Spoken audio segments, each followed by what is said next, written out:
বৃহস্পতিবার মধ্যরাত সিলেটের সাদা পাথর পর্যটন এলাকায় লুণ্ঠিত পাথর উদ্ধারে যৌথ বাহিনীর বিশেষ অভিযানের শুরুতেই বিজিবি, পুলিশ, র্যাব ও উপজেলার প্রশাসনিক কর্মকর্তাদের তৎপরতায় ভোলাগঞ্জের কালাইরাগ এলাকায় জব্দ করা হয় 12,000 ঘনফুট পাথর। জব্দকৃত পাথর আবার নিজস্ব ব্যবস্থাপনায় সাথে সাথেই প্রতিস্থাপনের জন্য নিয়ে যাওয়া হয় সাদা পাথরে। বার্কি নৌকা করে পাথর শ্রমিকরা রাতভর চালায় এমন কার্যক্রম। স্যার নির্দেশে আমরা সবগুলা মাল স্পট আনছি, আমরা মাঝিরা সব মিলিয়ে স্পট আনতেছি। এই যে সাদা পাথর স্পট যেখানে আছে, আমরা এখানে পুনরায় পাথর ফালানোর জন্য সন্ধ্যার পর থেকে প্রতিস্থাপনের কাজ চলছে। এখানে নৌকা দিয়ে ওখানে নিয়ে ফালানো হচ্ছে। প্রশাসনিক এমন উদ্যোগে সামিল হয়েছেন স্থানীয়রাও। তারা বলছেন, অতীতে যা ঘটেছে সেটির যেন আর পুনরাবৃত্তি না হয় সেজন্য প্রশাসনের সাথে থেকে সাদা পাথর রক্ষায় কাজ করবেন তারাও। যা হইবার তো হয়েই গেছে, এখন আর মনে করেন যে এই স্পটটা যাতে আর কোনো কিছু না হয়। 50+ যুবক সবাই আমরা ইনশাল্লাহ চেষ্টা করবো এটা যেন চুরি না হয়। আর সবাই সম্মিলিতভাবে আগের মতন আমাদের যে ইয়েটা আছে এটা আমরা ফিরে পাবো।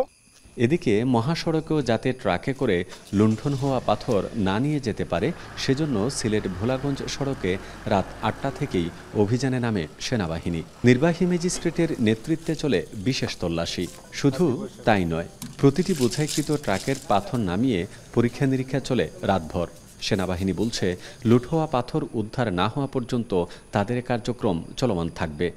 সাদা পাথর ভোলাগঞ্জ এরিয়া থেকে যেসব অবৈধভাবে যেসব পাথর উত্তোলিত হয়ে পরবর্তীতে ক্রাশ হয়ে এবং এই এলসিকৃত পাথরের সাথে সংমিশ্রণ করে দেশের বিভিন্ন জায়গায় পরিবহন করা হয়, তো এই পাথরগুলিকে জব্দ করার জন্য আমরা মূলত এখানে এই চেকপোস্টটি বসি।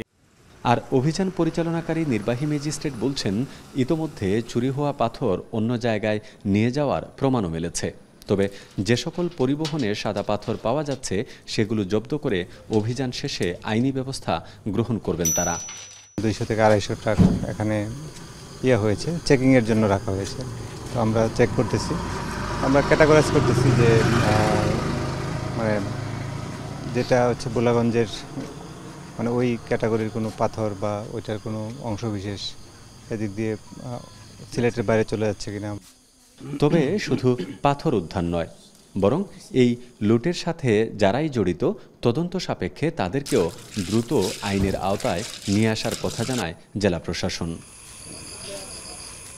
অবশেষে সকল জল্পনা কল্পনার অবসান ঘটিয়ে ছোট পরিসরে হলেও লুণ্ঠিত পাথর উদ্ধার করে প্রতিস্থাপনের কাজ শুরু করেছে প্রশাসন। এতে গিয়ে কিছুটা প্রশান্তির ছায়া খুঁজে পেয়েছেন স্থানীয়রা। তবে পাশাপাশি পর্যটক প্রেমীরা দাবি করছেন, ভবিষ্যতে যাতে লুটেরাদের হাতে পড়ে এই জায়গা আর ক্ষতবিক্ষত না হয় সেই দিকে কঠোর নজরদারি রাখতে হবে প্রশাসনকে। গুলজার আহমেদ, এখন ভোলাগঞ্জ, সিলেট। সানবিট সব দিবে সামাল। সানবিট ম্যাজিক প্রেস ডিশওয়াশিং এর মাথা ঘোরানো সলিউশন।